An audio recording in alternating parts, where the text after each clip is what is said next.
Alright guys, we're back for game number 2 between Luxorian Sun and FWC eSports.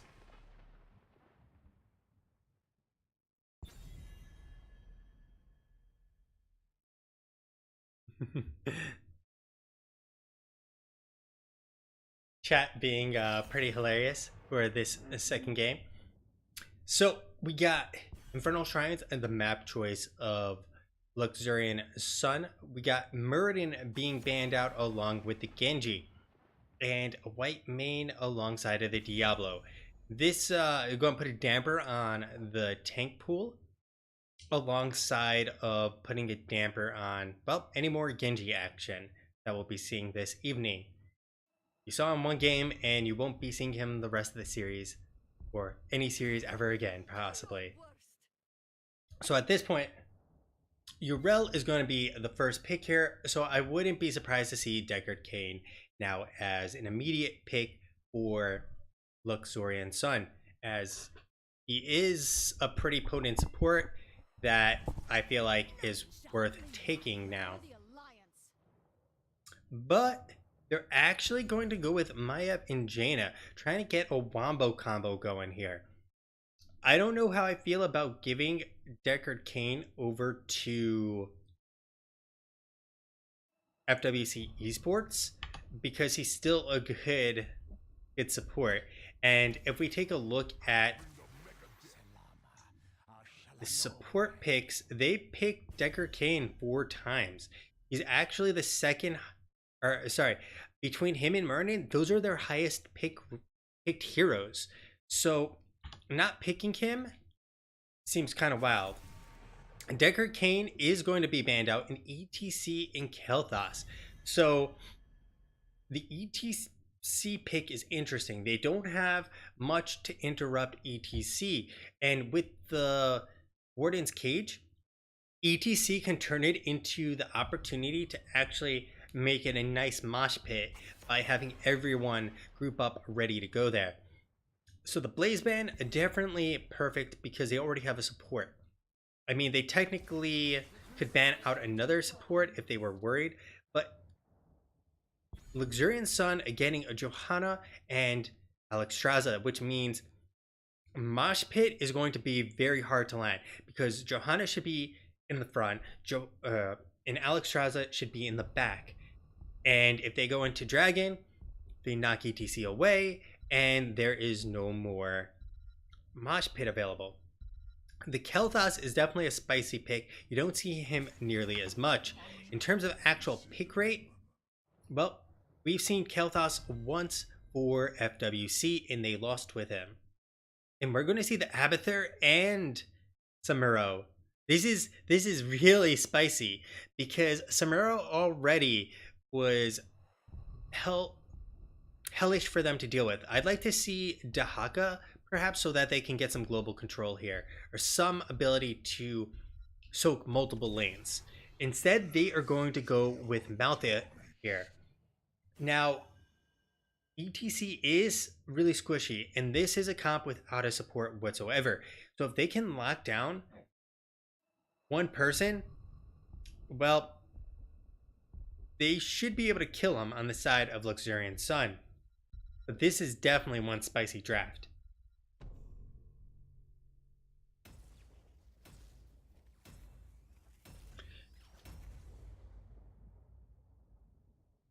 So, is this going to be able to win for Luxorian Sun? Luxorian Sun has to deal with an Abathur. They have to deal with a Samuro. They have okay wave clear. Jaina is good. Maiev can be good too when she throws out her actual blink. Alexstrasza, not bad, not great, not bad.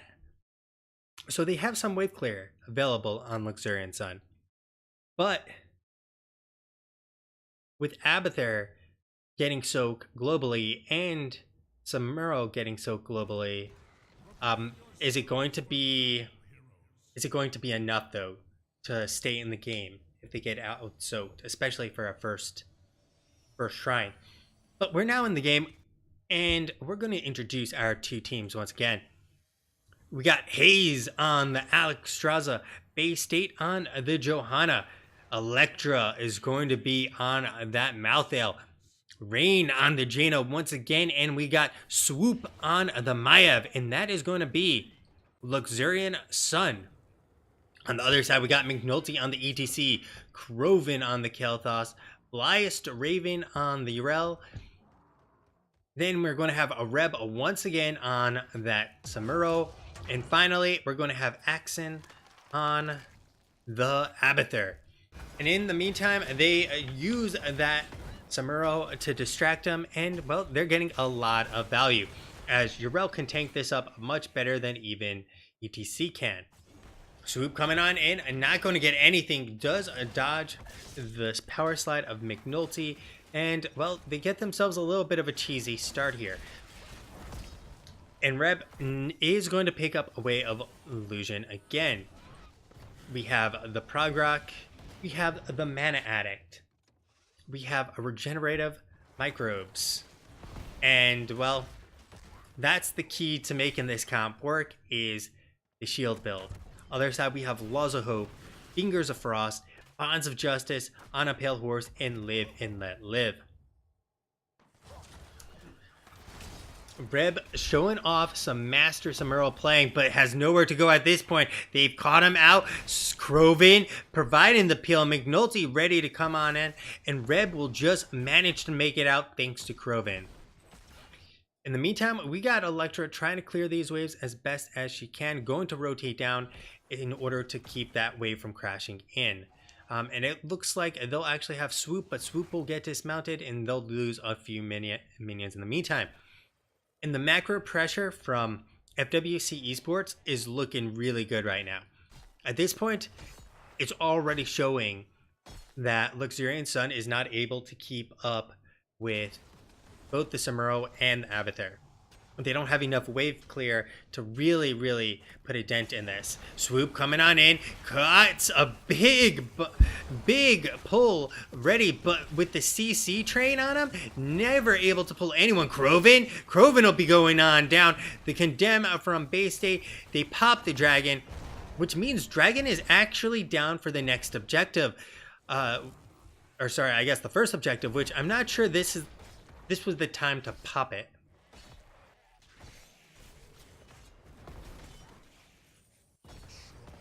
So Shrine is going to be coming up here, as you can see, in 30 seconds. No Dragon is available, which means that they're going to have to play a lot more conservatively, especially without a global.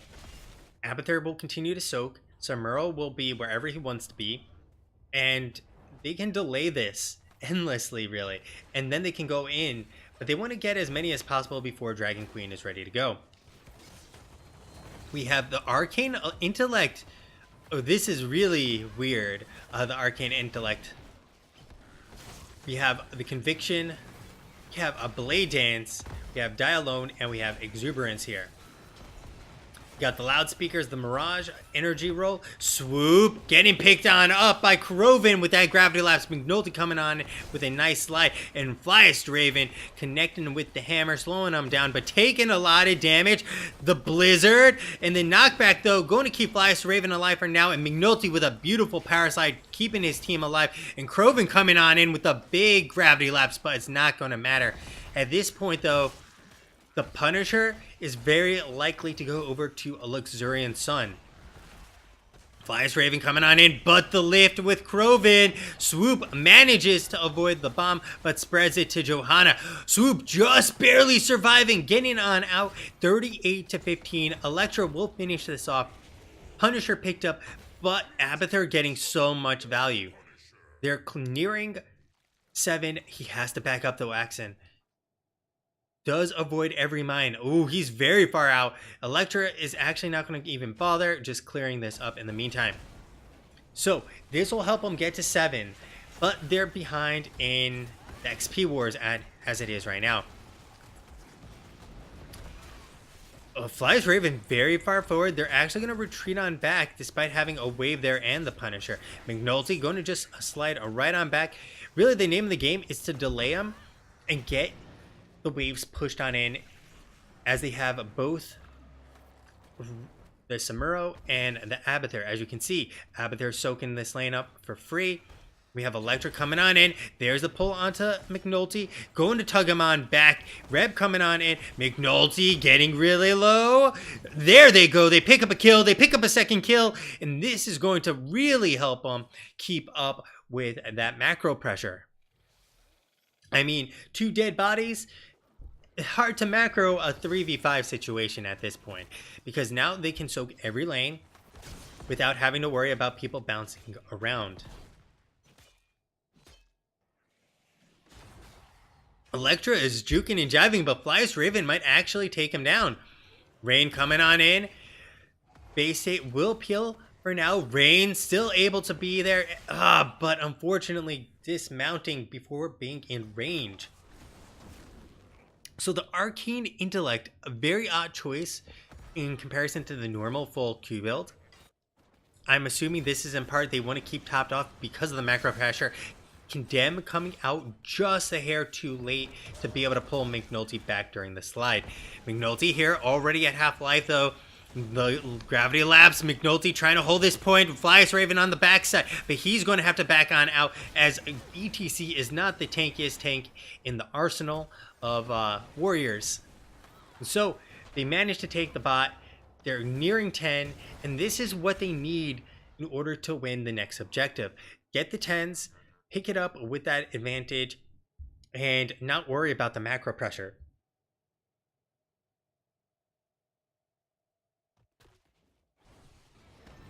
Neither team prepping their bruiser camp. 10s will be here for FWC eSports nonetheless before the next objective, which means their power spike. Wait, Flyest Raven actually delaying them from getting any XP here. Swoop not going to be able to connect and pull Flyest Raven back. But are they invading? They're actually trying to invade here. They know where Samuro is. But Kroven has eyes right now. Electra trying to clear this up. They're going to actually pressure Flyest Raven back altogether. But they still are not getting this camp. This is very awkward. Are they trying to chase? This is all over the place. We got Bay State holding the fort. Electra will finally pick this up, and they've stolen the cam. Hella ballsy. At this point, they feel they are actually much stronger in the team fight. McNulty going to be eating the blizzard. Electra coming on in. Swoop, though, going to be able to pick up McNulty, and he's going to be locked down. Last Rat's going to secure the kill. And first stack, and now without ETC there, this shrine is 100% going to be Luxorian Sons. But they did send Electra to go and deal with Reb, unfortunately. They need to be willing to sacrifice these structures in order to get the pressure from taking down keeps. Because it doesn't matter if they take forts. What matters is if they take keeps. Flyest Raven coming on in. We don't have Malthel here. He will have his rotation interrupted. But they won't even have ETC here. So right now, this is 2v4. Stage Dive coming on in. McNulty not going to line down on anyone. We got the Dragon being popped. The Ring of Frost not going to connect either. And they will be backing on. Rain just managing to survive. Should have the tap available and will survive. Will tap it up. Flyest Raven very far forward. Getting caught in the blizzard. But Ardent Defender being popped a second too late. And the last rites. Oh no! Less than 100 HP. But Cleansing Flame coming on in. Flyest Raven is not long for this world. And they'll trade 1 for nothing at this point. In the meantime, Abathur trying to get as much pressure in the bot lane. But they have to abandon ship. But they're not going to be able to get much with Samuro and Abathur because this Punisher is being picked up right now. So Frozen Punisher coming on through.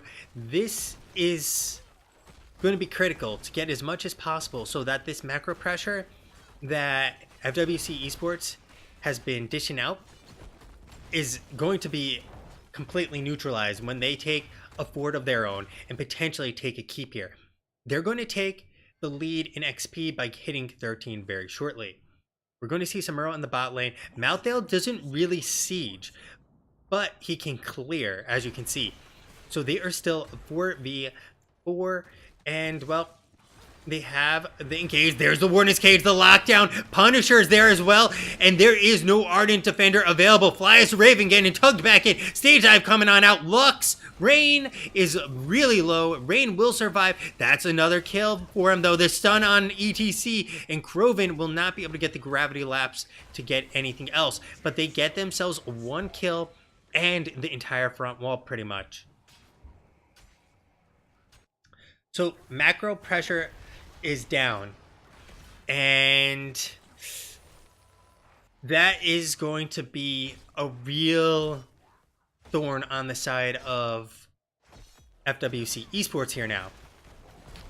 Big convection coming on out. The slide across onto base state, but it doesn't really matter. They're looking to turn. Reb on the backside, keeping vision, seeing if there's an opportunity to go and do some damage. But there is no opportunity. Base State all alone. He does actually have vision on everyone. Will hit the condemn. The slide across, not going to matter. Flyest Raven will not actually be pulled back. Oh, the Unstoppable. Rain off on an island. Hayes having to hit the Cleansing Flame. And the Ring of Frost not doing much. The Ice Block, however, is available. Croven going to be going down. Rain is able to survive long enough. And the Ice Block just doing enough to ensure that they can actually get a kill. But at this point, there is no support. Electra about to be going down. Base State having to get on out. And Swoop is going to be feeling the wrath of ETC as he slides right across Maev's face. So what lead they had has been thrown away in terms of XP. They gave him 4 kills, all for Croven.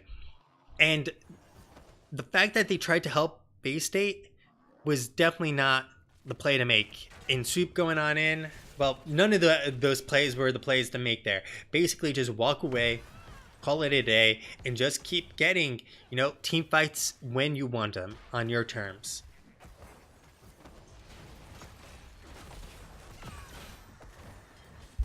Ooh, Reb coming on in, will back on out. Flyest Raven now all alone, but they do have that 16 advantage.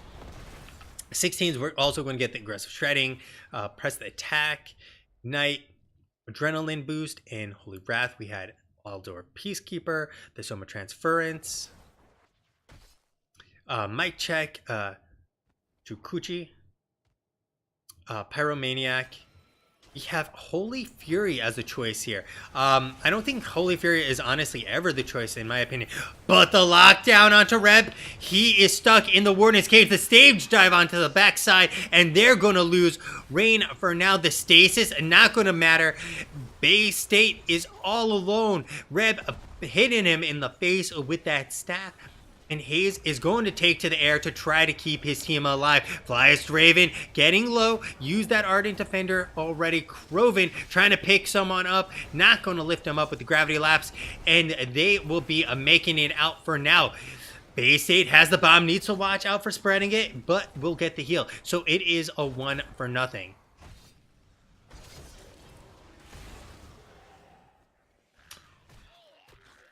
Top is being pushed on in by the Shaman camp. We have Abathur sitting mid, pushing that in, and they are not going to try and take this at all. There is no clone, so this is honestly a 4v4 situation.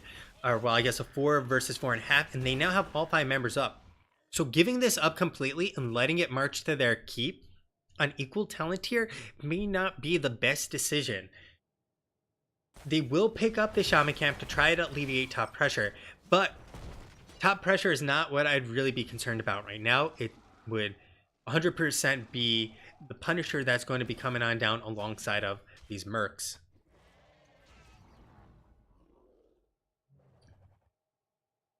Red team has summoned an arcane Punisher. So macro pressure is not going to really matter too much here. What's going to matter is how much structure damage they can get here and if they can pick anyone off on the side of FWC. Soup doing a beautiful job of getting it over. Stage up coming on out. Actually going to do absolutely nothing. I'm not sure what was going on there. Electra going to take a boatload of damage. Has the bomb. Will tap and up. So Punisher down to 50% of HP right now. The stun going to land on Base State. And this keep is 100% done for. but I don't think they're going to be able to do much more off of this on the side of FWC. But with this advantage, they're going to have endless pressure, especially with Abathur here. Top's been heavily pushed in. We get tower going down in the meantime. So they're making up some lost ground. Not a whole lot, but some lost ground. The race for 20 is well within reach. Krovan all alone here. Swoop coming on in, not going to actually connect. Will jump on up, and they'll pick up this camp for free, as Krovan was a nice fella and handed it over.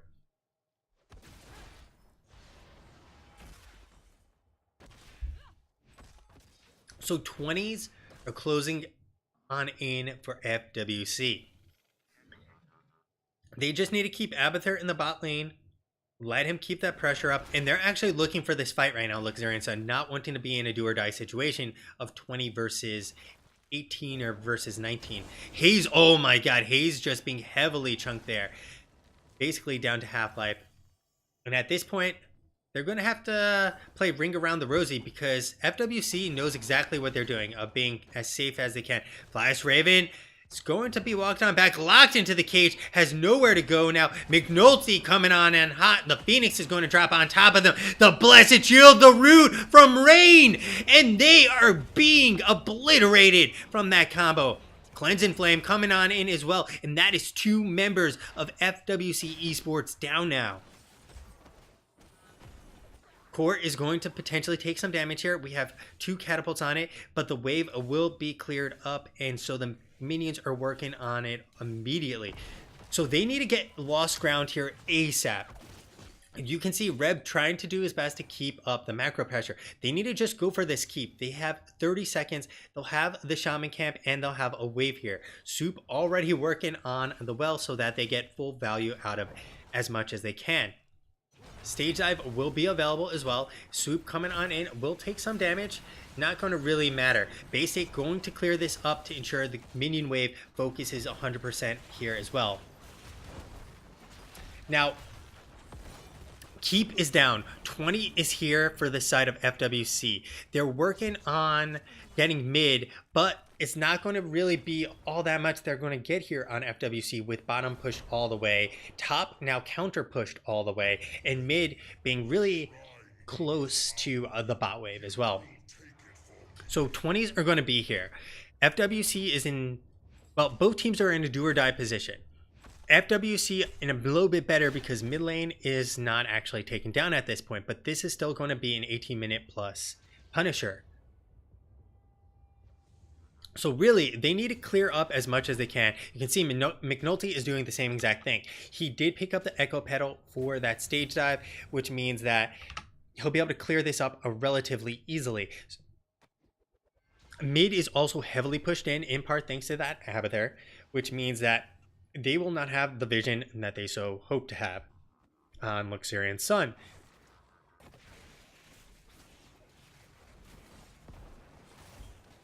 Base State coming on in, and they're going to start off with that condemn, but they're not going to get anyone out of it. Soup taking a bunch of damage. Raven coming on in hot, going to chunk down Swoop, and oh no, the cage going to do absolutely nothing, and Hayes has the bomb. They're looking for the back door with Reb on the core right now. They're trying to keep him from running. Bias Raven going to get on over, interrupt him at this point, and oh my god, the cloned Samuro is taking down this pretty much alone, alongside of the Abathur, 20% on the core and falling, and there's nothing they can do. FWC eSports are going to backdoor win this with the beautiful synergy between the two, Samuro and Abathur. A little bit anticlimactic, but very nicely done from FWC. That backdoor just getting so much value for them. I mean, they won the game, they got that keep down, and he just walked on over, smacked it, and won it. And if we...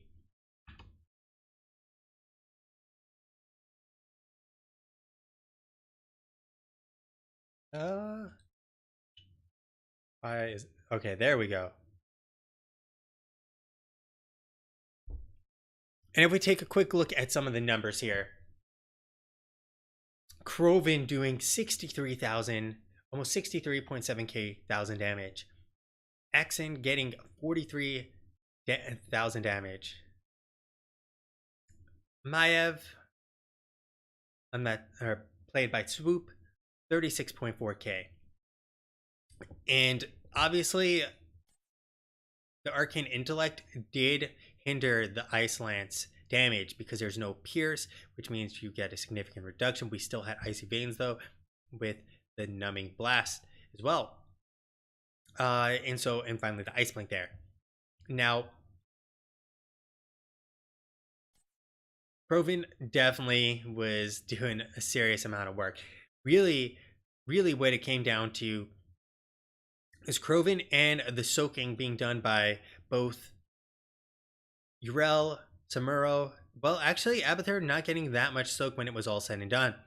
And Fly's Raven actually taking the cake for top soak. So Samuro was all over the map, but didn't actually get the soak value. It just became taking structures, being a complete nuisance. And you can look at the siege damage, almost very similar numbers between the two. But when it was all said and done, that Samuro and Abathur clone of Samuro really took him to the top there in finishing out the game. So we're going to see if they want to do an interview. So we'll be right back.